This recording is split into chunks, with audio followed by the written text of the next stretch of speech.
اليوم قناة نبض تيفي تنقلت لحي درقانة، وين تعيش العديد من العائلات وسط بنايات مهددة بالانهيار، في مشهد يثير القلق والخوف. كما راكم تشوفوا حالة هذه البنايات كارثية، تشققات وانهيارات جعلت بقاء السكان خطرا حقيقيا على حياتهم.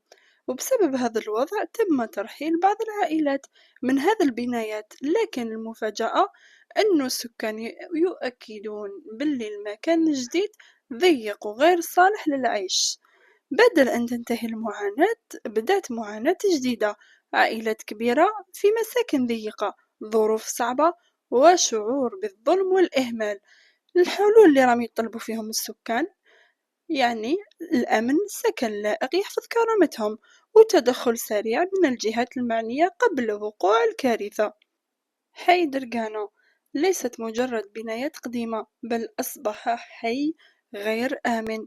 في نبض تيفي ننقل لكم صوت السكان، فهل يصل هذا النداء للمسؤولين؟ خليونا آراءكم في التعليقات، وما تنسوش الاشتراك في القناة.